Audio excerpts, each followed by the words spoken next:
Good evening, everyone. I'm Liz Joyner, founder and president of the Village Square. And on behalf of the Village Square and our partners, Florida Humanities, we're delighted you've joined us tonight for the Theory of Enchantment with special guest, Chloé Valdary. This program is part of a multi-year series of digital programs, UNUM, Democracy Reignited, presented in partnership with Florida Humanities, exploring the past, present, and future of the American idea as it exists on paper, in the hearts of our people, and as it manifests in our lives. If you are not familiar with the work of Florida Humanities, we're putting their web address in the chat. Be sure to check them out and learn more about their work and their programming.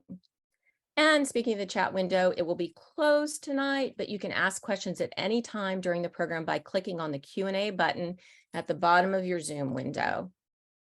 If you haven't taken our pre-event survey yet that was emailed to you, if you'll take just a moment to do so now, we're dropping the link into the chat thread as well.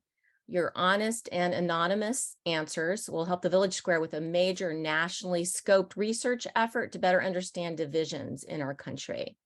Even if you've done the survey before and after another program, we ask that you complete it again this time. Please do check out our streaming partners for tonight. Wonderful civic heroes from Sea to Shining Sea, National Institute for Civil Discourse, Listen First Project, USC Center for the Political Future, Common Ground Committee, Civic Health Project, Unify, Bridge USA, Citizen Connect, Center for the Humanities at University of Miami, Network for Responsible Public Policy, and our wonderful long-term partners here in Tallahassee, Tallahassee Democrat, and WFSU Public Media. If you want to do your part for the cause of a healthy democracy, you'll get off tonight's Zoom and subscribe or donate to a journalistic effort near you. If local journalism dies, our republic will not be far behind. Help me welcome to tonight's program our facilitator, Tallahassee's one and only Jovita Woodrich. Vita has been involved with the Village Square since the very beginning, which is now 16 to 17 years, and she's a veteran facilitator with us. At her day job, she serves as Volunteer Services Director at Volunteer Florida. Vita earned a bachelor's degree in public relations from the University of Florida and a master's degree in social work from Florida State University. That's so she could get along with all of us. And among many other notable achievements, Vita is a member of Leadership Florida's Connect Class 8 and was named one of the 25 women you need to know by the Tallahassee Democrat. Vita, it's great to have you here. The 25 women you need to know is for better or worse. I don't know which side I came out on, but I'm glad to be here. Thanks. Well, Liz. you're on my top five women you need to know list. So glad to be here. Thanks. You should know that. And I'm thrilled to introduce our special guest, someone we've been following closely for a couple of years now, Chloé Valdary. After a year as a Bartley Fellow at the Wall Street Journal, Chloé developed the Theory of Enchantment, an innovative framework for compassionate anti-racism that combines social emotional learning, character development, and interpersonal growth as tools for leadership development in the boardroom and beyond. Her work has been covered in Atlantic Magazine, and her writings have appeared in the New York Times, the Wall Street Journal. She's lectured at universities across America, including Harvard and Georgetown. She continues her work with Theory of Enchantment to bring compassion to diversity and inclusion training and fight bigotry with love. I wanted to bring your attention to links that we're putting into the chat window where you can learn more about Chloé and her work. Chloé, welcome. We're so glad you're with us tonight. Thank you so much for having me. And I am going to leave you in Vita's capable hands. Chloé, so glad to be with you this evening. You as well. I just am blown away by your work and how it resonates with me and with what I desperately desire for us as people. Which makes it hard almost to hear sometimes because of how true I believe it is and how much I want that for us. And so I'm hoping that people are able to absorb and think through that over the time that we have together this evening. But you really have put out there into the world some extraordinary work. And I'm really excited for us to talk about that and about you. because it's not just Thank your you. work, it is Yeah. who you are as well that we care about, that I care about. And so, of course, we want to start off. I know there are a lot of people who may have read a soundbite or two about you or not, but just really understanding who you are and what the theory of enchantment is, especially those three extraordinary prongs. So whatever you'd like to kind of share as the background would be wonderful for me and for the Awesome. audience.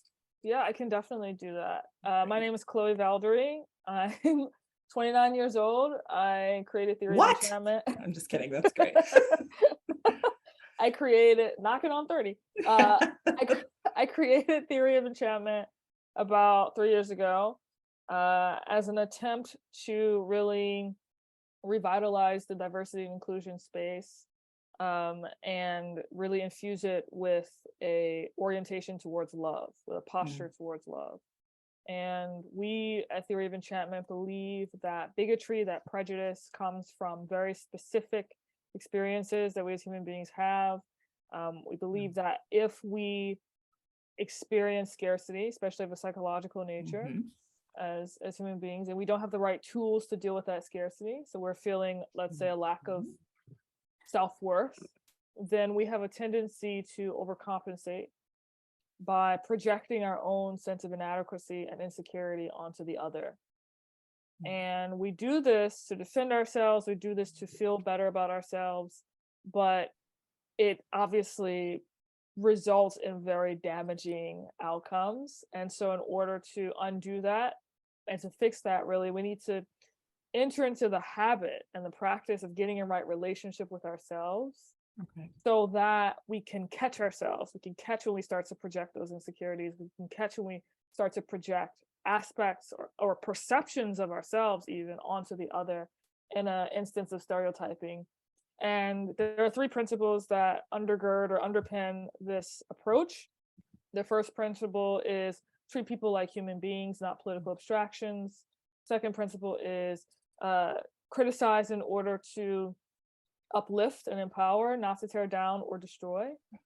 And the third principle is try to root everything you do in love and compassion. Now, I should say at the outset, in as much as I created Theory of Enchantment to do all the things that I just outlined, I also created Theory of Enchantment to work on myself. Like, ultimately, it comes from this desire within me to notice my own biases and notice my own shortcomings and try to come to a place of loving awareness and presence, as opposed to acting out of a place of pain not dealt with in a proper way. That's the Theory of Enchantment overview in a nutshell. Wow. Now, when you say, and I'm being, I don't know, I don't think I ever really knew what facetious meant, but I think it's correct in this. But so can I say treat people like human beings? Am I supposed to do that even if they're wrong? Yes. Yes. In fact, especially when they're wrong, because being wrong is a part of being human. So it's not outside the human experience. Right. In fact, everything that could ever possibly be perceived by the human being or be acted upon by within the human context is human. Right. And we forget that so easily because we want to separate ourselves from it, because we want to say, this is not us, this is something other, this is something alien, this is something foreign. But in fact, it's all a part of what it means to be human. So yeah, that's where the hard part comes in. And so because I think that semantics are huge in this space. Well, in general, when we're talking about any sort of, whether the hierarchy is socioeconomic, race, anything, when you say other, yes, honestly, for me, as I was listening to you, and even in the midst of me trying so hard to think critically about things and engage my heart, when I think other, I immediately think marginalized, and I think minority. So can white people be other? Can whatever the majority is be other? So let's define other as in term relative to what typically people sort of use other as. Can you do that? I Or can think through try. that? I Talk can about try. it? Yeah, I can try to think through that out loud. I was actually thinking about this today, how we sort of put into this broad category, we say the marginalized, Yes. right? Which means people on the margin. Yeah. Right? That's what it actually means. But Correct. the thing about that concept is that is by definition relative, right? It's Yes. related to Yes. whoever is not on the margins in a given context. Right. Right. So it's not like a specific group of people are born with an innate marginalizationness, right? It's relative to their treatment in a given context. So yes, you can have a situation in a context where the people of color are being, let's say, not ostracized, Yeah. and white people are being ostracized for being white, right? In that context, they are on the margins because again, it's a Mhm. relative term. And of Right. course, vice versa, you can have, and we have had situations, many situations where people of color are ostracized and the people doing the Right. ostracization are white. So it's a relative term. And Yes. this is very, very important to I agree. understand in the sense that what we do when we project is Mhm. we see, let's say if I'm projecting an insecurity that I have onto another human being, I am seeing that human in a caricatured way. Now, when I say caricatured, I want you to think of the word object. Mhm. And I know that the term objectification and objectifying has had a Right. lot of Wait. interest. A lot of people have had interest in it in the past few years, let's say. But I want people to think about this term within this particular context or through this lens. Mhm. When we see another human being in such a concrete, objectified way, we are denying the mystery that lies within what it means to be. And so I think that when we see any one group of people as marginalized, what we don't realize we're doing is we're objectifying, and we're turning that group of people into an object. So there's a lot packed into that first principle. I've sort of Yes. rambled on here, but Nope. yeah. Not a single bit of rambling. And I mean, and I think that this is so core because of the semantic component, right? So we could continue talking and people could hear the term other and hear there are a number of different words that people could hear and think one thing. So I think a little bit of unpacking as we go along. I am so sorry if you're hearing that noise. I'm so sorry. I'm not sure what that is, but then people are moving forward with a particular sense of what we're even talking about because of how powerful words are. So I really appreciate that weight being put there. And then, so the other component, and I know I would never ask you to expound on this in the way it's probably going to come out. Okay. But when we talk about human beings and human beings versus a political extraction, right? So we could do human beings for hours and hours and hours or thousands of years. But if that's going to be part of our principle, a part of the principle that you're sharing versus a political extraction, kind of in a foundational way, where are we starting from with what human being is going to mean versus political extraction? Because I know that is so just, I think it's loaded and weighted in a glorious way. It's just that we can't go into all of it. But if we're going to go there, what are some of the things you would kind of define in that way versus political extraction? So my sense is that when I speak about a political abstraction, the characterization of that is it comes with that quality of objectification, objectifying someone, of putting them in a box, of denying the mystery, for the purpose of political gain. And I think we're in a moment specifically in the United States where this is sort of, not even in the atmosphere, it's like in the water that we're swimming in, where sort of everything is seen through a political lens, in the sense that everyone is seen as a utility through which to gain power in a political context.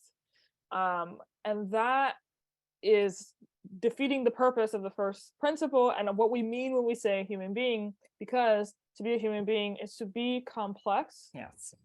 And not just complex, but and this is something I've been sitting with for recently. It's to be unknowable to a certain extent. And this is a part of like individualism that I think has gotten lost in the sacredness of what we mean when we talk about the sacredness of what it means to be an individual.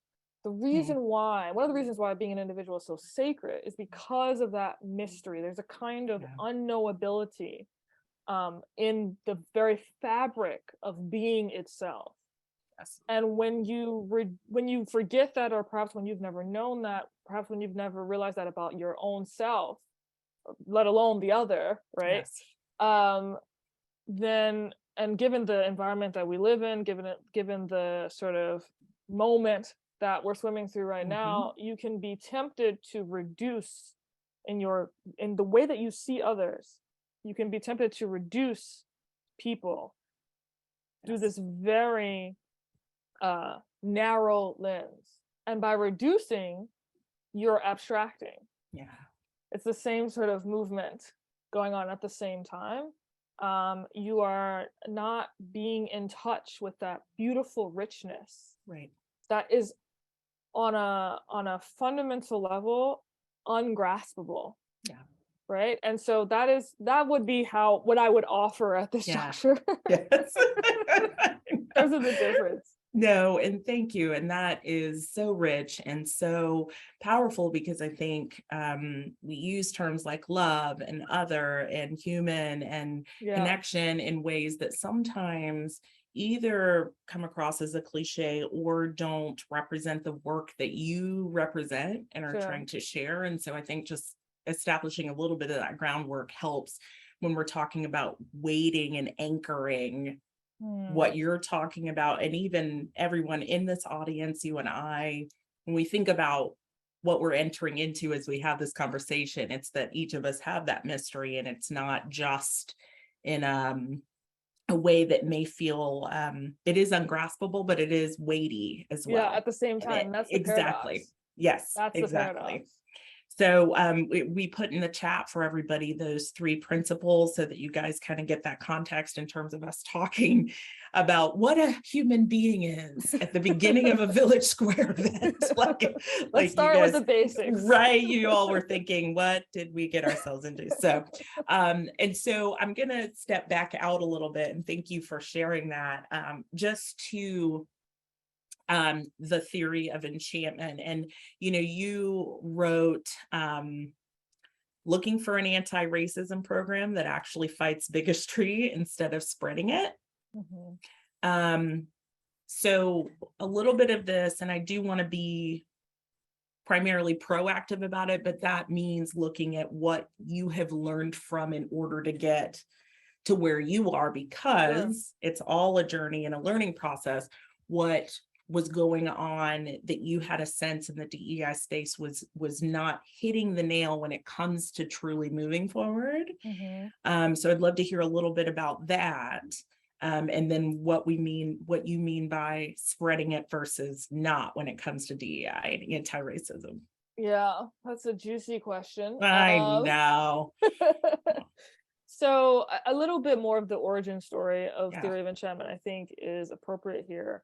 So my background is in international studies. I have a degree in international studies. My focus in college was the Israeli-Palestinian conflict. I got an amazing degree, an amazing education. Shout out to University of New Orleans. Incredible experience. And I found that it was interesting that there was an absence of a conversation about love and talking about how to mitigate conflict. And so after I graduated, I moved to New York from New Orleans originally, moved to New York, worked at the Wall Street Journal, worked on the thesis, basically attempting to tease out love as a central force in trying to mitigate conflict. And I did that. I wrote the paper, worked for a nonprofit for 2 years, basically refining it, again, still within the context of the Israeli-Palestinian conflict. And after that, I didn't know what to do.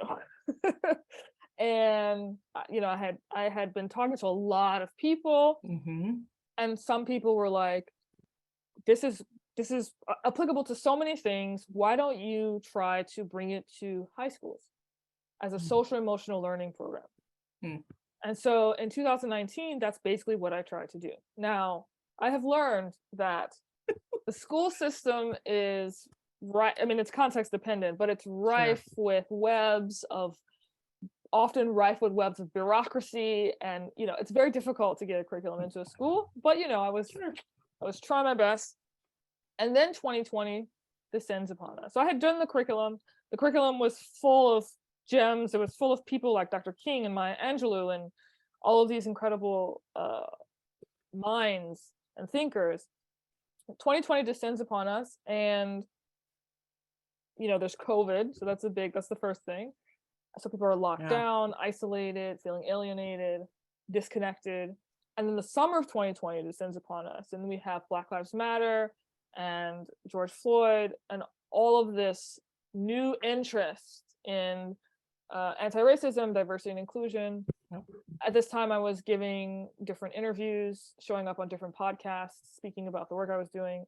And all of a sudden, companies started reaching out to me. And they were like, this is an anti-racism program.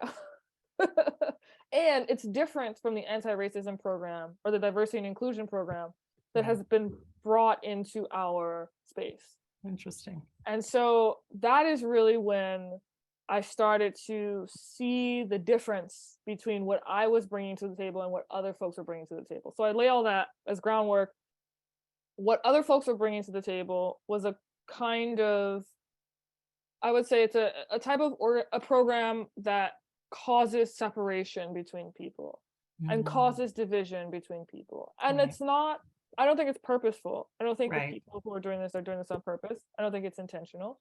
I think the people who are advancing these ideas like Ibram X. Kendi and Robin DiAngelo are genuine in their desire to advance a good future for the United States of America and for the future of race relations. But I think that they're still responding out of scarcity. And I'll just take an example. Dr. Kendi, for example, who promotes this idea of equity in his book, How to Be an Anti-Racist. And I believe I'm correct when I say that equity in his sort of vocabulary is defined as equality of outcomes, essentially. Now, to remind us all of the first principle, treat people like human beings, not political abstractions, because of the inherent mystery, or the mystery that is inherent and innate to what it means to be a human being itself. It is impossible, I want to say this and be very clear, it is impossible to create a reality in which all people experience the same outcomes. It is not only impossible, but to try and do so would actually degrade the richness of what it means to be a human being. And there's a paradox involved in this, right? Because when obviously we want to alleviate the suffering of others, right? Obviously we want to come to a place in our society where those who are on the margins, whoever they may be, are have something to catch them, right? Have a net to catch them. We want to be the type of society where we take care of each other, right? But that is a very different paradigm from saying we want to have the same outcome. And so when you, I mean, and I don't mean to be, this isn't me trying to be rude. This is just me being obsessed with pop culture. So I'm going to make a comparison, but I don't want anyone to feel insulted. I don't mean insult. So I was a huge Star Wars fan growing up. Huge. I was in love with Anakin Skywalker. I had pictures of Hayden Christensen, who played Anakin Skywalker, in my locker as a 15-year-old. I was in love with him, this like angsty, heartthrob who was clearly making the wrong decisions. And so I am fascinated by the sort of transformation of Anakin Skywalker into Darth Vader. Now, Anakin Skywalker, the reason why he becomes Darth Vader is because he cannot fathom death. Mm. He cannot deal with the reality that life includes death, and life is full of suffering. And in particular, it's his mother who suffers. Oh, he Right. can't save her. He foresees Padme, his Yeah. wife, suffering and even Mhm. dying in childbirth. Right. So in such fear, and having such fear of this potential outcome, he moves over to the dark side, right? He moves over to the power of the Sith because he wants to control outcomes. Yeah. This is why he moves it. over. He wants to control the ultimate outcome, right? And of course, he ends up bringing into fruition the very thing. Right. Right. And so we have these tragedies in our pop culture, both in contemporary fashion Yes. and in ancient fashion, that are warning us about this. And this is a perennial temptation of the human experience. It will always be with us. Yes. And so I just leave that with you as a kind of metaphor Right. for what not to do. Right. Right. And what I love about so many of your principles, they all refer back to one another. So it's I think you've talked about the fact that that there's not an order to them in the sense that they're not linear, but some of them happen in a particular way to open the door to others. Yeah. And that is so critical to this as well, that people not hearing themselves here, all right, and if I do this, this, and this, I will not be like Anakin Skywalker. Right. Because I do think that caricature, the two-dimensionalizing. I mean, when I watch a show, I think to myself, how could that person possibly have thought? Just like the horror story, right? Don't go in there. I knew shouldn't have gone in there, but I'm in my own emotional trap in some kind of way, or I think I've grown in one particular area of my life, but maybe it's race, where I feel like I'm doing some of the hard work that you're sharing about, but then socioeconomically, I have, maybe I have like a brand new Honda Accord, but someone else has a brand new Tesla, and so they are the worst, right? And the person behind me on the road has a 1997 Honda and looks at me and says, she's the worst, right? And so the constant awareness that the potential for lessons, the potential for growth is not going to be linear. It's going to look very personal, but that we do have, and this is what you include in what you do, examples in entertainment all through history that show us and can help us, if we have kind of the ears to hear or the eyes to see or the heart to absorb it, what some of those that trajectory can be for us. And I think that is one of the things, as I've been listening to and absorbing what you've talked about, has really hit me, is for example, socioeconomic or other ethnicities, or these other ways that I'm not doing these things that I do hold dear, but need the challenge and the processing to look at what hard work I am doing or I'm not doing, with it. So I want to, with that, go into, one of your quotes is that it's grounded in a transcendent view of humanity, which came specifically from an African-American literary tradition. And one of the reasons why I think this is so powerful and would love to hear more about this is because you use the word transcendent and African-American literary tradition. So it's transcendent about human beings, and it happens to be from a particular minority literary tradition. And it's not saying this is a view that is specifically African-American, right? Like, you found things that are bigger than just a particular marginalized or other group that will apply to anyone who's a human being. And that is not typical to hear. It's going to be, if I'm Black and I have this thing, I'm either going to say something that's going to be contrary to who you are, or if I'm white, I'm going to say something and it's probably going to butt up against what you are, versus maybe there are things we have to teach one another that actually have to do with all of us. And that's really what I hear when I see, or hear what I see when I hear all the senses, what you're talking about. So this all of them. African-American literary tradition that helps you see a transcendent humanity, Yes, is wild to even say it that way. So can you share more about that? you know, I wonder if this could be me nostalgically like projecting nostalgia onto the past, but I do wonder if African Americans in an older generation, sort of like this, their sensibility of what it meant to be who they were was this. Okay. Because that's certainly the impression that I've gotten in my Yes.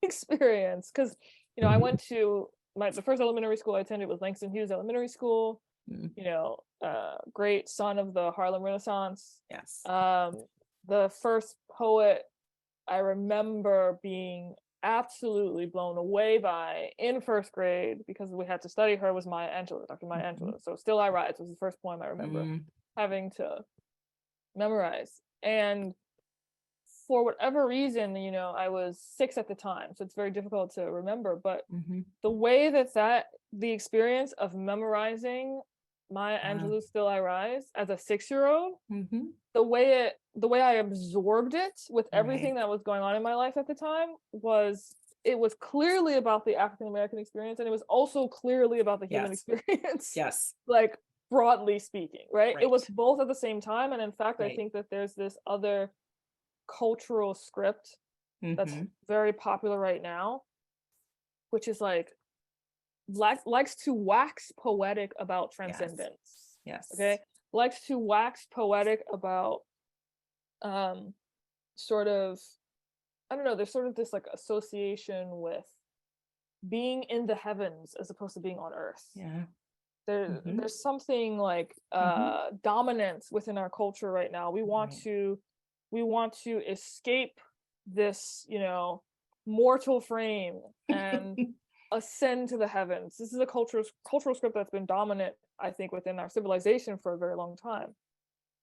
And the thing that I've learned is that in and of itself is still a kind of separation. It's like there is no heavens without the earth. Right? When you cannot reach transcendence, you cannot experience a state of transcendence unless it takes on a particular context. Right? Like what you said earlier about, like, we can point to different cultural guideposts, like Star Wars, for example, as lessons, right? That are sort of like ringing bells and like telling you to pay attention. But on some level, unless you have your own personal lived experience that shows you the truth of this story in your bones, right? In your bones, you will not, it won't be the same, right? It won't be, you won't absorb it in the same way, you won't experience it in the same way. And I think that's true on a larger level. The African American experience and the African American artistic tradition in response to that experience has been one, on the one hand, within America, of incredible suffering, right? Incredible trauma, incredible pain.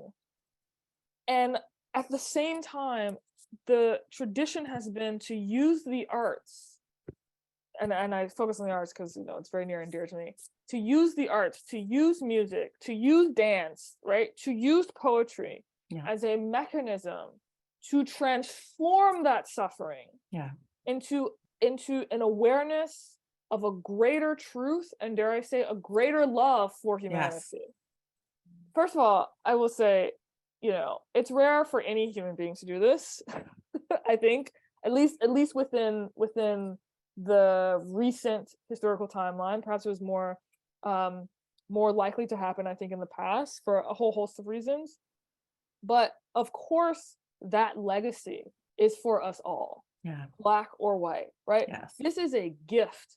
And to deny yourself or another human being the gift, which is ultimately giving them a tool through which they can learn how to transcend their own suffering, Yes. right? And their own pain, and be in right relationship, because in order to transcend it, you have Right. to be in right relationship with it, right? Yes. To deny that Right. is not only a tragedy, I mean, it's a calumny. I don't know if I said that word right, but it's like we are erasing our own cultural lineage and legacy Mm. when we promote that idea, I think, ultimately. Yes. It's, I mean, it is. And, you know, when you say the word, transcendence, again, with, you know, the, with semantics and language, you know, I, you know, I think there are so many different, terms that if you threw them out, people would go, okay, transcendence, I don't really get that. But I mean, even something like, I was talking to somebody about the word patriotism the other day. This idea of being with a group of people that are it's more than just you. And I had said something referencing tonight about the idea of being able to be in a place where we could have this discussion and that people could feel ultimately a freedom. And then I said, you know what?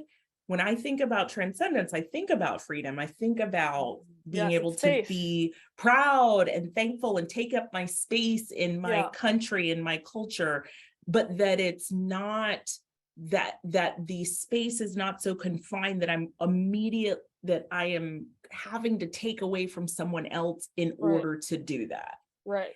And that when you talk about where we are here on earth, whether it's,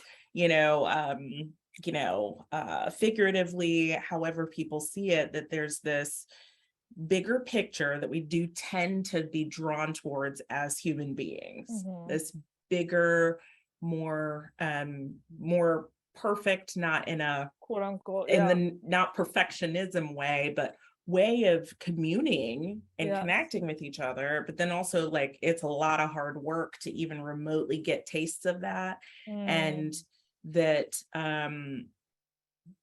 freedom is something that we can experience, that transcendence is something that we can experience, but it doesn't take away from someone else's just to do that. Now, they may feel like it does, right, which is still valuable to acknowledge, but it may not, it's not that. We all have the space to be walking this journey. And so with the fact that this is not one or the other, if you look at that second principle about criticize to uplift, to lift up and empower, never to tear down and destroy, I bet there are people who say to you, that's not possible. If it's criticism, then it is tearing down and destroying. So like, if you were going to think about the idea of constructive criticism, the idea of what it does mean to criticize, to lift up, what if you have some examples of that, obviously with that foundation of love, which is a hard thing, examples I think people would appreciate. And then also just, how can you empower through criticism? It just does not, we don't see a whole lot of it happening that way. Yeah. If that all makes sense. I think kinda, no, it does. I think I'm trying to figure out how I want to. So I'm realizing that the second and the third principle are connected. I mean, they're obviously all connected, but I think that a lot of this actually, to be able to criticize in order to uplift another human being, you actually have to be able to do that to yourself. Yeah. And I find that that's actually the hardest part for all of us, is to, the late great Buddhist monk Thich Nhat Hanh, who was nominated for a Nobel Prize by Dr. King, talks about how if you're, let's say I'm angry and I don't want to be angry, I don't like the feeling of being angry. Talks about holding your anger with loving kindness and not trying to suppress it, not trying to, repress it, but just hold it, just nurture it, just be with it. And so I think that there's a way in which that practice of self-critique, but from that compassionate lens or through that compassionate lens, that actually enables you to open up towards the other in such a way that when problems arise or when challenges arise that you feel need to be critiqued, you can do so while still maintaining loving awareness and presence. This is very difficult. It's very, very difficult. And it requires practice. Yes, it requires it does. daily practice. Daily practice. Has to do with And choice, I am by no means an expert. Right. And will likely never be an expert because, you know, when I feel offended, I feel it somatically. I feel it in the body. Yes. Yes. Right? I feel tension in the body. Yes. What is this practice? Is there a practice that we can adopt? And I certainly have been exposed to some of them where you learn to actually notice tension in the body and be with tension in the body. Right. Right. There's layers to this, you know? Yes, there are. There are many. So I think that the first start is actually that practice. We have a game in the Theory of Enchantment, 90-minute sprint where we ask people to ask themselves, who am I, for 3 minutes silently, and to be honest with themselves about the good and the bad, and to write down everything that comes to them, and for everything that comes to them, silently say to themselves, thank you. Wow. Get into the habit of expressing gratitude for the full complexity of who you are. That is so hard. It is. That is so My so chest hard. is tight just listening to you. And I want to say it again, Chloe, are you only asking the individuals who are white in your workshops to do this exercise? You know the answer already. You know this. You know the answer to this question. 100%. No, everyone has to do it.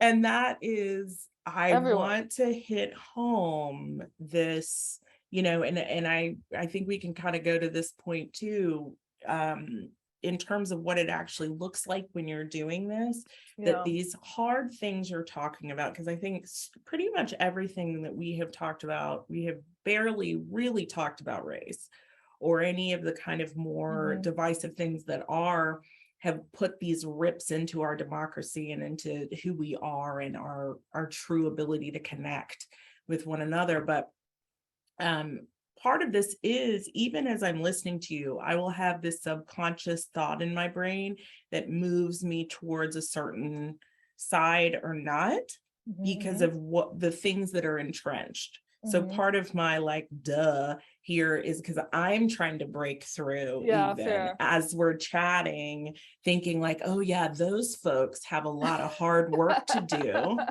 And that you know what, and that what Chloe's talking about is that I need to be patient with them, right? Because that's still another layer of some of the DEI experience, programming, is that, you know what, I am going to be the bigger person here. And I know that human beings have complexity and need to grow. And what I'm going to do is wait for the other person to grow. Yeah. So everything you're talking about, I have to, even in our time together, constantly remind myself that you are talking to me. And I'm talking to me. Right. And I'm talking to me. Right. I think that's very, very, very important to note. When we stereotype the other as the not being the better person, right? We forget those moments when we weren't the better person, right? Because the thing about stereotyping is people often think of stereotype only in a negative connotation, right? But if I stereotype someone as perfect, whatever that means, as perfect, let's say a guy I'm interested in, I've been known to do this, unfortunately, one of my weak points, but that's still an act of dehumanization. Yeah. Right. And when I stereotype someone as having all of these great qualities, I'm denying the fact that these qualities are also within me. When I stereotype someone as lazy, I'm denying the fact that I'm lazy sometimes, right? So every active stereotype is not just a attack, if you will, on the other person, is also a degradation of yourself. And this is why Dr. King talked about the mutuality of how everything is interconnected. This is also why the Lion King, pop culture shout out, circle of life, right? Everything is connected under the sun. This is not just like a like, you know, cute thing for young people. It is a deep, profound wisdom that we as a species have yet to internalize. That takes a lot of practice and patience with ourselves to internalize. But I think that once a person internalizes it, the way you start to see both yourself and the other, right, is completely transformed. And dare I say, it is enchanted. I see what you did See what I did there. there? I see what you did there. Now, I want to, can you share just real quickly what, and then we're gonna kind of backtrack a little bit, but Sure. when you talk about, because these concepts are broad, they are lifelong, because we are human. It encompasses the fact that we have human limitations, so we're not able Sure. to execute these things. You know, so in my head, perfection could be executing your 3 principles correctly all the time, Sure, right? sure, Like yeah. it could look a whole lot of different ways, which will dehumanize in a different way. But when you are doing a workshop and you've got these 3 principles and you're sitting there, you're hearing some probably really interesting things based on some of the other DEI principles in other spaces.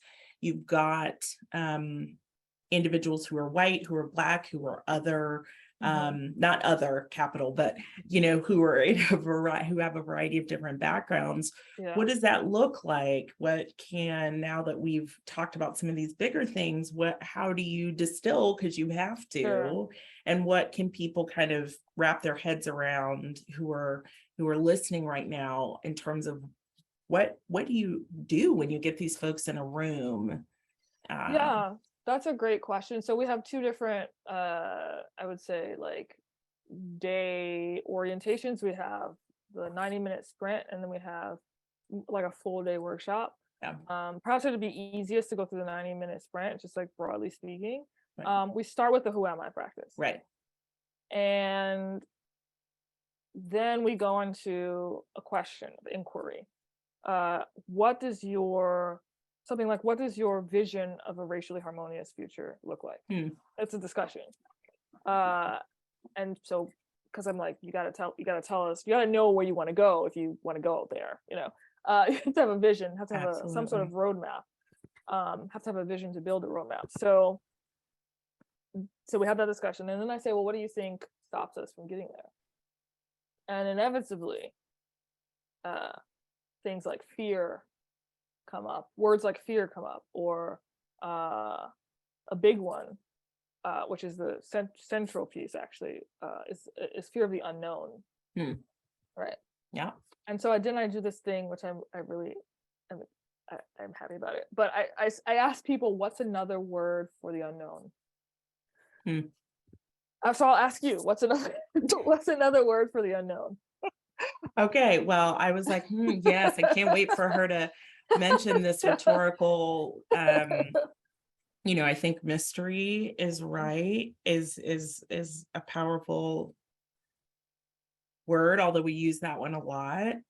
And I think sometimes people think mystery means potentially solvable. Which is interesting. Right. Yeah, you know, I think just based on my faith that mystery has more of that unknown component to it. I have adjectives that I could put to unknown, like terrifying and scary, and a bit, you know, a noun like abyss, or you know, like these words come into play for me, but it's not like an actual definition. No, that's fine. That's totally fine. So I like this because we play this game. We see like what people's words associations are, and only a few times the word that I then have on my next slide comes up. That word is darkness. Mm. And then I go into this whole historical thing about how we as a civilization, because of our fear of the unknown, this is not unique to us as a civilization, it's very human, but specifically we, and let's call it the West, because of our fear of the unknown, fear of the dark, we associated the darkness with things like evil, Right. and with impurity, and the light Yeah. with goodness. And so we have this split. We like to split as human beings, right? Yes, we do. And so then I talk about how that manifested in the injustices that we know about now, the historical injustices. And then I moved to, how do we deal with this? We have to make peace with our own darkness, and we have to become integrated, essentially. And this is a term that, as you know, has a lot of cultural resonance, history, clout in our nation's history. But the beautiful thing, one of the unique things about the civil rights movement was that it wasn't merely seeking integration on a societal level. Those leaders understood that society cannot integrate and it cannot integrate in a sustained way. And I think we're actually seeing the breakdown of integration right now. It cannot integrate in a sustained way unless the human being individually is also integrated, also knows how to be in right relationship with themselves, also knows how to show nurture for their dark sides and their light sides, right? I mean, integration is where the word integrity comes from, right? So these words have lost their power, but we're trying to revivify them, right? So I talk about the culture and the history, and then we go into a few exercises that are really about teasing out that first principle, where we as participants start to see what it means to be human, what we need to live and thrive as human beings, what happens when we don't have those things, when we are in scarce moments, and what we do in times of scarcity, our default mechanism is to split, is to say all of this over here is good, all of this over here is bad, right? It's not integrated.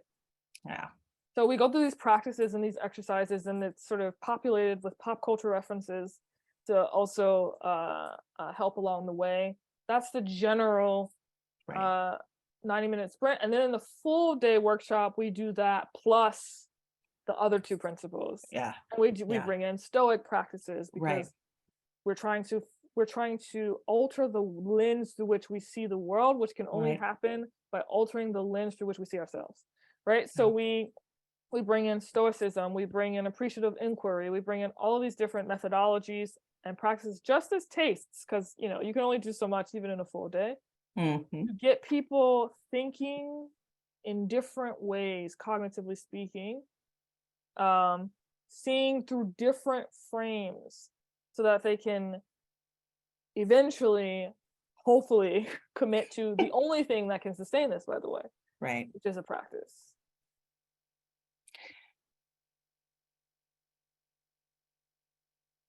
When you talk about these components of your workshop, which are practice and are lifelong, in my mind, I think you get people who kind of roll their eyes, that think you're sort of kumbaya-ing, which is unfortunate, because that is a term that has significance in an actual way. So I apologize even for being the person who just did that. But people, I'm going to just kind of go through these things that I think sometimes ticker tape for people, like, okay, all right, I didn't get enough hugs growing up. Whatever those things are, but then also, this is for the other people who, like I was mentioning before, or this is great, but there's still all these systemic things that we're having to deal with. That's a big one. That one comes up a lot. Okay, well, let's do that one first, actually. This systemic versus, okay, I'm not going to make a difference. What are we going to do? How can I be an ally? What's the next step? Give me 3 things to do to fix things, or how are we going to make this systemic oppression? What are we going to do with that? So I bet that comes up a lot, and I would love for you to share some about that. I mean, and it's legitimate, because there are so many people whose hearts desperately want to see that transcendence, to see communing, not because we all agree perfectly, but because we do see one another's humanity. Yeah. But we have gotten so many competing thoughts about how to move forward. Yeah. And so this systemic component, I think Mhm. people really go after and are concerned about. Yeah. Rightly so. Yeah, I understand that. I mean, I understand the urge and the yearning for nirvana. I understand the urge and the yearning for heaven on earth, you know. And I think that there's a little bit of that. Actually, there's a lot of that. There's a lot of that in our impulse as human beings to want to recreate institutions and systems. But the problem with that, or the challenge of that, is, you know, if I am acting subconsciously from a place, let's say, of anger or jealousy, meaning I don't know that I'm acting out of that place in a situation, right? If I am not even in touch with the inner workings of my own being, then how am I going to somehow be able to transform an institution? I see through these eyes. Right. I feel through this heart. There's no other. So there's a saying in Zen Buddhism, which I think is like paradoxical and poetic, but somewhat true in an essential way. And it's this guy whose name I'm gonna mispronounce, so I'm not gonna even try. I apologize. But he basically says in a series of writings called "Only Don't Know," which is a fascinating title in and of itself. He says, "Go work on yourself. I hope you work on yourself, find enlightenment, and by finding enlightenment, you will free all beings." Wow. And there's something very true, I think, about that. There's a kernel of truth about that. And also there's something very hard, much harder than tearing down. Let's say we tear down an institution and build another one up, right? That institution is going to reflect and express the relationships that we have with ourselves, the relationships that we have with our family members, the relationships that we have with our friends, the relationships that we have with our enemies. There is no getting beyond this. Right. Which is not certainly we can grieve that in some ways, but also then the hope, because we do have it's okay to do that.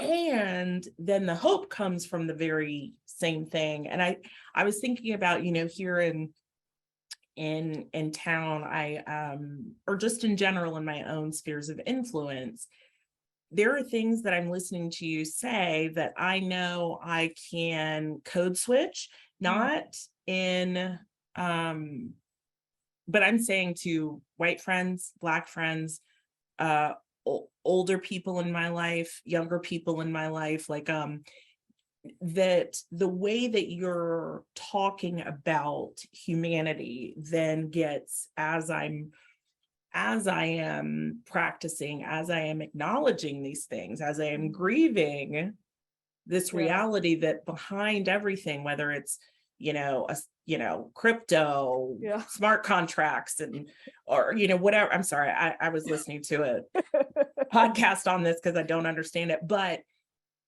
the person was saying behind everything is still human beings, right? And they were just talking about DeFi or what, I don't even know what that means, but that what you're saying is that truth. And so as I grieve that, and then I take a deep breath, recognize and say, you know what, I'm not going to perfectly do the hard work all the time because I am limited, but that I believe that this is the way to self-actualize in a way that is going to serve other people. Because I think what you said is huge. And I'll go back to that in a second, but that I can then begin to look at my relationships and share and walk life with them the way that I do it, not the way Chloe does it, not the way, whoever the person is, but I can begin to absorb and be enchanted. And then it will look a specific way for me and for my boss or for my coworker or my daughter or whatever. It's going to manifest in a way that will be really powerful instead of desperately needing like a full script for my life. Right. Which there's a not analog, but there's it's going to annoy me that I can't say this word, but there's a parallel, I'll say, between this desire to, and I have this impulse too, but like completely make over everything. Yes. In its entirety. There's actually a desire or a parallel between that and needing to be in control of everything. Yes. We are not in control. Sorry to break it to you, everyone. But Chloe, I need you to tell me, how do I make someone else an anti-racist? I need you. And so here's one thing that's kind of come up, I think, in some waves here, because and it's understandable. If I would love for you to say or share what do you think about the term ally or allyship? Because even in that, if I say, and this, I think I've even seen this with how I interact with my daughter. This is kind of an odd example, but hopefully it connects. There are times where I've had my husband or a friend say, you are not taking care of yourself. You're not dealing with your own things, but you are very much attentive to what your daughter needs, right? But the best mom I can be is in also taking care of myself. I'm oversimplifying, but when I think about sometimes people going, but all I want is to see Black people succeed. All I want is to see women succeed. All I want, and some of that hard work is happening in a guilt way, in a white fragility way, in a whatever. Is that really the best way? Not best, you know what I mean by that? Yeah. Is that going to be the way for lasting, loving change if that self-examination isn't happening? But someone says, but I care about you all, whoever the you all is. Right. How do I separation is still do that? And that's what, speak about that. Speak about that, allyship, some of your thoughts about those things.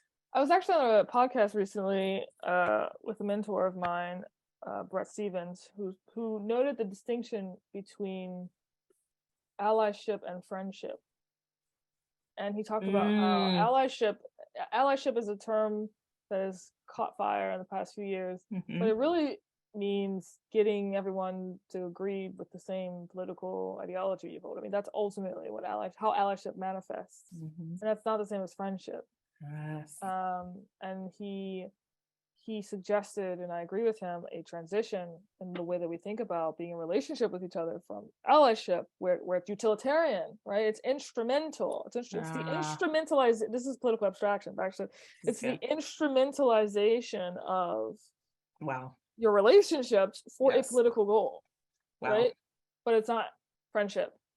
So that's one. And the other thing that I'll say is, again, to just keep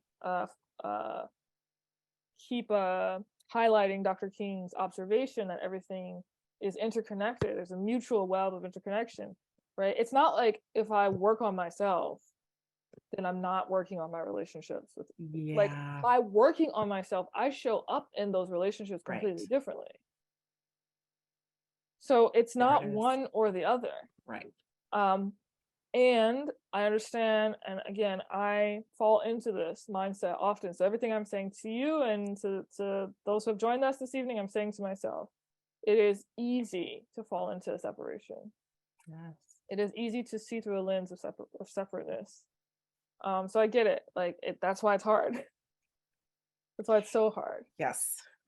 And I do want to give this quick, Liz is going to come back on with some good questions. I am, just in the spirit of vulnerability, Tallahassee is predominantly two races. Now, as you've talked about, and I think so many of us get, diversity is, there are just waves and oases of it when it comes to a group of white people standing together and a group of Black people. Like, that is nothing compared to what's going on in between, amidst them as individuals, even within their race. But so we don't have, for example, large other minority populations here in Tallahassee. And I have had a number of encounters, I am not terribly pleased to say, where my behavior has been identical to the behavior of white people that I've had to be so long suffering with, because I have had to educate, or I have, whatever my perspective was at the time, but I would find myself doing the same things with a particular group of people, with not even just ethnically, that because I didn't have a familiarity, I was doing those same things. And I would on occasion go, yeah, but I mean, I'm a fellow minority, or I'm a fellow whatever, and do what I to make myself feel okay about my behavior. And so I just want to thank you, just in the conversation we've had thus far, for this constant reminder about our humanity in the midst of, whether it's that I was treated poorly by somebody down the street, or because of the systemic struggles that I'm dealing with, that we all have work to do, that we can do together. That's not linear. It's going to look different for each of us. It's kind of going to be more of a dance than it is like an A plus B equals. I've gotten all the theory of enchantment, like 1 through 3s. I'm done. but that it is hard, and it is worthwhile. And that if we want to see our democracy reignited, or just our humanity revivified, that this is it. There's no way around it, right? Like, I can't bypass it. My doctor told me I have high cholesterol. That's right, I'm 41 and I have high cholesterol. And I said, can't you just give me a pill for it? She said, no, you have to stop with the refined carbs. And I was like, but I need a pill for this. I don't want to deal with it. So anyway, I'm going to turn it over to Liz, but that is I'm going to go with that metaphor for the reality of what you're sharing with us. But I know we have some great questions, and you really are extraordinary and very brave for putting these things out there in the midst of a paradigm right now that is not saying what you're saying. Thank you. So I want to tell a quick story, and then I'll ask some questions. One is that Vita and I are involved, and a lot of people in our community are involved in a project we have called Local Color. And we were sitting around thinking about topics one day, and it's a group of, probably a very racially diverse group that's having this conversation. And we came across the idea of having a program on, the title ended up being, "Are White Liberals Accidentally Slowing Racial Progress?" ? And so we asked the question in the room, and this is like on the topic of allyship. And in some ways, I'd really like you to say something about kind of the notion that we want to be fixed, like that humans are fixed, that we are one thing.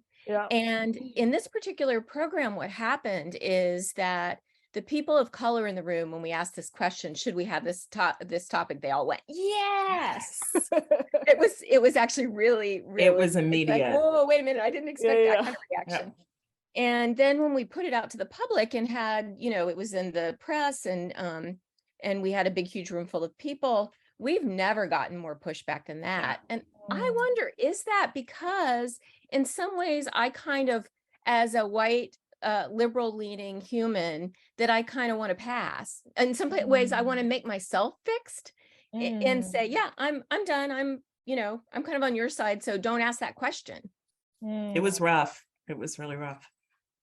I think that the I mean, I within myself I get into these stages where I seek absolution. I seek being absolved, and I think it's because I grew up in a religious background where there's a lot of that in the texture. However, I was looking up the etymology of the word absolve the other day, and it's actually not this. It's the opposite of objectification. It's the opposite of turning someone into an object. It's actually like absolving, right, without sort of the concreteness. But to answer your question about fixing, I mean, fixing is related to objectification. I was reading a book called what is it called? It's right here actually. Where is it? I think it's called longing for desire, or open to desire, what the Buddha actually taught. I've been on a Buddhist trip these days, if you can't tell. But it was a book written by Mark Epstein, psychotherapy person, and he talked about this concept of fixing and how fixing has two meanings. We think of fixing and to like fix, like to perfect someone, right? And also to fix something is to stop it from moving, right? But what it means to be a human is to be, what it means to be in general. Reality is constant change, constant movement, constant flow, right? There's a beautiful series on Netflix called Our Universe, where Morgan Freeman does the voiceover, and it's about like the unfolding of our universe, and it's about this fact about the fabric of reality, that everything is constantly in flow.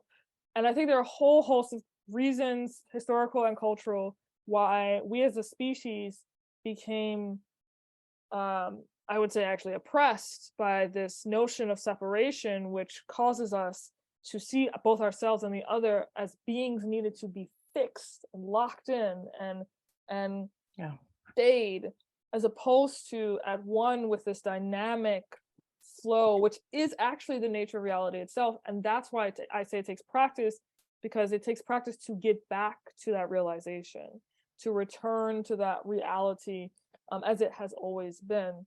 But we have this tendency because we're afraid of the unknown, and the unknown is full of potential. It's full of the potential for good, and it's full of the potential for danger, right? And it's very difficult. And we have to literally train our immune systems to be able to be in dance, be in flow with the unknown in such a way that we're not trying to constantly fix things and control things in such adamant ways. So I'm going to ask you two questions that are just a little bit different from the audience, and you can engage with them however you want. One is there anyone who you just can't reach? You know, is there a point you say, well, yeah, we couldn't do that. There's just going to be no hope. And the other one, a little different, is what do you say to people who kind of say, well, you're asking a lot of people who are coming from, who have suffered, of a people who have suffered more historically and in the present, you know, why is it that they have to keep doing this work? So I'm gonna leave that one last because I love that, another juicy question. The first question, I think, I mean, I am here to serve, you know, like if the people in my workshops and the people who, you know, take our online course, which is more of that long-term practice sort of project, they're often coming to me and, you know, looking to Theory of Enchantment for a service. And so I really don't know how to answer that question because it's such a hypothetical. Everything is context dependent, right? So it's possible that I could see myself in a situation where someone's not reachable, like someone's not attuned to what I'm saying, and that's okay, right? Like that's also part of the human condition, by the way. Everything's part of the human condition. So I don't know, it'd be context dependent. But for the last question, this is a question that vexes me because I think it reflects a fundamental misunderstanding of what was happening specifically in the civil rights movement, or rather it reflects a tendency that we have to caricature folks in the civil rights movement and others who fought for freedom. And what I mean by this is when you caricature African Americans who have suffered and fought for their rights, as merely the oppressed, right? When you see them through, when you see this particular group through that very narrow lens, you are denying the other intricacies of the community. It is true that the community has been historically materially oppressed. It is also true that the community has shown up in such a way that reflects a deep and profound sense of wholeness that their oppressors did not possess. And in fact, this means that their oppressors were also suffering. And in fact, this is what Dr. King wrote about extensively. This is what James Baldwin wrote about extensively. This is something that has helped inspire the second principle of a theory of enchantment. When someone is acting out of a supremacist tendency, their sense of self-worth has been so tarnished that they're overcompensating by trying to tear you down or by trying to tear another person down. What we have to develop the capacity to do is two things at once: to criticize, right? To point out why that is bad and flawed and unjust, and to seek repair, restoration, and simultaneously understand that the person who is doing that is also in need of restoration, is also in need of repair. We do not have, as a society, we don't have that lens, but that is the lens through which the civil rights leaders acted upon, right, and saw their world. So it's not either or, it's yes and. An oppressor or someone who's sort of, we put into that category. You know, James Baldwin said, we don't know how to deal with pain. He said specifically that the reason why we cling to our hatreds and our bigotries is because we do not know how to deal with pain. And this is true. And so in the theory of enchantment landscape, bigotry is almost seen as a kind of addiction that is reached for like a drug, like a beverage, right? In order to deal with pain. And if you can see one of the elements that I described without the other, then you're not seeing the full picture of what's actually happening. You talked about how in some ways you sort of think that we kind of skate across the top of Dr. King's work, one of your heroes, and about kind of what Dr. King and his movement did before they marched or anything to get themselves prepared to be in the right space to be able to move hearts. Yeah, so I mean, Dr. King was obviously a pastor, right? Came from the Christian spiritual tradition, right? This is very relevant because if you're coming from any faith background, if you're coming from any religious background, you are tied to, you are bonded to a ritual. And ritual is basically, when you hear ritual, hear practice, right? So the people who were coming out of the South in the African American community were part of a rich spiritual community with the African American church as its center in many ways. And what that means is that they had a very, let's say, existential, let's say, sacred viewing of what it meant to be human.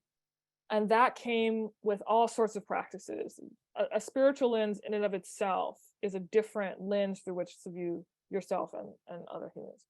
But more specifically, how that manifested was that these people were aware of a lot of the things that I'm talking about, and in fact, learned from them. They were aware that even as they were protesting people who are being racist, that they too were capable of becoming racist. Dr. King said, never let a man pull you so low as to hate him, right? So they're aware of this and they practice what would happen, once they got to the diners and the other places of establishments where they would protest. They knew that they would be spat upon. They knew that they would be cursed out. They knew that they would be pushed and shoved. And they actually simulated that outside of that context in their own arena, so they could practice not only not fighting back, but maintaining that mental state where they're able to critique what the action, right, of their brothers and sisters while simultaneously loving their brothers and sisters.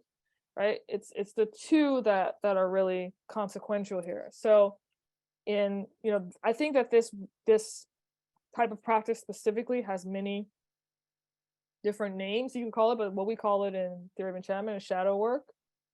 And it's partially inspired by Carl Jung, famous psychiatrist of the 20th century. But shadow work is the process by which you start to identify attributes in the other that essentially trigger you and trigger your ego, right? That makes your ego say, I am better than this other person. And also that makes your ego objectify that other person as only this one thing. And I try to do this practice once a week. But we have people in our workshops actually think about a person who, in their interpersonal relationships, triggered their ego, did something that made them think that they were better than them. Identify what that behavior was, and then you identify how that behavior shows up within you. It's an uncomfortable practice. You become more comfortable with it over time, the more you practice it, right? And that's why practice is so key. But yeah, like the folks who came out of the civil rights movements, who were coming out of communities of practice in the Deep South. And so that is such a crucial piece, and it cannot be overlooked. I love that. And I did want to say real quickly, because there's so many small, kind of course corrections, so to speak, in really drilling down to our humanity that you're doing with the theory of enchantment. So for example, it's not the other saying, when has somebody made you feel less than? And then on the other side saying, when have you felt better than another person? As if the question should be separate for each entity or subculture or subgrouping. Like the question is the same for everyone in everything that you're talking about. And I every time Liz asks a question or anything that I've read, I just keep coming back to, I'll even start to kind of get hopeful that you're going to say something that's going to be easy and that I could just go do. I'm like, but again, you can do the web practice. Where's the pill, Chloe? Where's the pill, Chloe? And so the perseverance in this, I just appreciate how that integrity, part of that integration is, we're going to integrate the truths of this throughout this. Which is, it's going to be hard work, not a JK, here's the part where you can fake it or do it quickly. Because this part looks more romantic than this other part or whatever. You're not optimizing for that kind of thing. And I know that because I get irritated when I think about some of the things that you'll say that remind me of my own either complacency or ego, which is also the inferiority and the inadequacy that you talk about as well. But I am appreciative of that, because being held to what I believe and can be reminded of and have to dig through in a way that genuinely, and I sense, makes me who I would like to become and who I am, right? So it's not always that I'm going to be somebody in the future. It's difficult, but also it is, I see how worthwhile it is and I sense it. And that's hard for somebody like me, because I am not, anyway, we could talk offline about the crazy person I am, but so I really appreciate this. I am challenged and also encouraged in myriad ways. Well, can I just add two more things really quick? Yes. So thank you. I was like, is there a time delay? It's very, very difficult to be who you are. So I'll just say that. It's like on a sublime way. It's very difficult to be who we are. So it's, as you said, it's not just who you will become, it's who you are. Yes. And I will encourage you, remind you of that third principle, right? Everything you do in love and compassion. When you notice your ego, right? When you notice your angst, when you notice your frustration, hold all of those things Yes. with love and kindness. This is the meaning of unconditional love. Mm. This is Love why and kindness for yourself, which then yes, you can create for others, which then comes back again for yourself. yeah, and then it just Love becomes it. this dance. Right. It's hard to do. It So I'm going is. to have just a quick commercial interruption and then we're going to pop the post survey link in, and we've got a couple more questions, including we're going to find out how you can get involved with Theory of Enchantment. We have to be able to use your survey. We need both the pre and post because that makes it real science, the scientists tell me. So, and you don't have to think hard about it. It's just sort of a gut reaction thing, and also anonymous. So there's the link, and we'll send it to you via email also. So last couple questions. First, how can people get involved with Theory of Enchantment? And actually, we've got a specific question in here from someone who says, can you do your 90-minute training? They want to do it at school, but they wouldn't be able to come to you or bring you to them. We definitely do virtual trainings for the 90-minute sprint at least. You can email info@theoryofenchantment.com. There, specify what you would like to discuss, and we'll definitely be in touch. That sounds good. And any other, go ahead and pop that link back into for Theory of Enchantment so everybody can find that.